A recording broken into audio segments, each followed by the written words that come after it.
نحمدہ ونصلی علی رسولہ الکریم اما بعد۔ آج کے اس ولاگ کے اندر صلاۃ الحاجت کے حوالے سے گفتگو کی جائے گی۔ صلاۃ الحاجت کی بہت بڑی فضیلت آئی ہے۔ حضرت عبداللہ بن ابی اوفا رضی اللہ تعالیٰ عنہ سے روایت ہے کہ رسول کریم صلی اللہ علیہ وسلم نے ارشاد فرمایا کہ جب کسی شخص کو اللہ رب العزت سے کوئی حاجت ہو یا کسی انسان سے کوئی حاجت ہو تو اس کو چاہیے کہ وہ اچھے طریقے سے وضو کرے اور اس کے بعد 2 رکعت نماز ادا کرے، اور اس کے بعد ایک دعا حدیث شریف کے اندر آتی ہے، لا الہ الا اللہ الحلیم الکریم سبحان اللہ رب العرش العظیم والحمد للہ رب العالمین اسألک موجبات رحمتک وعزائم مغفرتک والغنیمۃ من کل بر والسلامۃ من کل اثم لا تدع لنا ذنبا الا غفرتہ ولا ہما الا فرجتہ ولا حاجۃ ہی لک رضا الا قضیتہا یا ارحم الراحمین۔ یہ دعا مانگ لیا کرے۔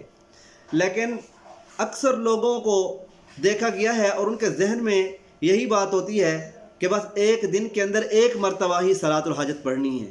نہیں، بلکہ اس کا طریقہ کار یہ ہے کہ جتنی زیادہ اہم ضرورت ہو، اپنی ضرورت کو دیکھتے ہوئے دن کے اندر اگر 5 مرتبہ 4 مرتبہ 3 مرتبہ بھی وہ صلاۃ الحاجت پڑھنا چاہے تو پڑھ سکتا ہے۔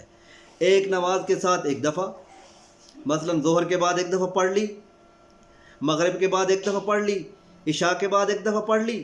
جتنی بڑی حاجت ہو اسی حاجت کو ذہن میں رکھتے ہوئے، سامنے رکھتے ہوئے صلاۃ الحاجت کو ایک دن میں بار بار بھی پڑھا جا سکتا ہے۔ 10 مرتبہ بھی اگر کوئی صلاۃ الحاجت پڑھنا چاہے تو وہ پڑھ سکتا ہے۔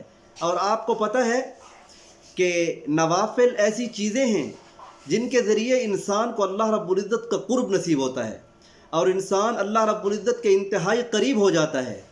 اور جب صلاۃ الحاجت انسان پڑھتا ہے اور اسی نیت سے وہ 2 رکعت ادا کرتا ہے تو وہ گویا کہ اللہ رب العزت کے قریب پہنچتا ہے، اور سجدے کی حالت میں انسان اللہ رب العزت کے انتہائی قریب ہوتا ہے۔ تو انسان کو چاہیے کہ وہ زیادہ سے زیادہ تضرع کرے، خاص کر سجدے کے اندر جا کر یا حی یا قیوم برحمتک استغیث، یہ دعا حدیث شریف میں منقول ہے۔ رسول اکرم صلی اللہ علیہ وسلم سجدے کے اندر کثرت سے یہ دعا فرمایا کرتے تھے، خاص کر پریشانی جب ہوتی تو یہ دعا کثرت سے آپ علیہ الصلوۃ والسلام سے منقول ہے۔ تو یہ طریقہ کار ہے۔ اس کے علاوہ اکابرین نے فرمایا ہے کہ اگر کوئی شخص 2 رکعت صلاۃ الحاجت پڑھتا ہے اور اس کی پہلی رکعت میں سورۃ الم نشرح پڑھ لے اور دوسری رکعت میں اذا جاء نصر اللہ پڑھ لے تو فرماتے ہیں کہ یہ زیادہ اجابت کے قریب ہے۔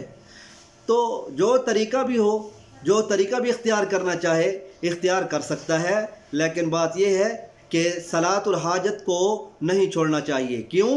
اس لیے کہ پریشانی کے عالم کے اندر جو مدد مانگی گئی، فرمایا واستعینوا بالصبر والصلاۃ، کہ اللہ رب العزت سے مدد مانگو نماز کے ذریعے اور صبر کے ذریعے۔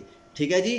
تو اب بات یہ ہے کہ صلاۃ الحاجت کی ادائیگی کے لیے جب ہم بیٹھیں گے اور تضرع اور عاجزی کے ساتھ اللہ رب العزت سے ہم دعا کریں گے تو اللہ رب العزت ہماری حاجت کو فوری طور پر پورا فرمائیں گے۔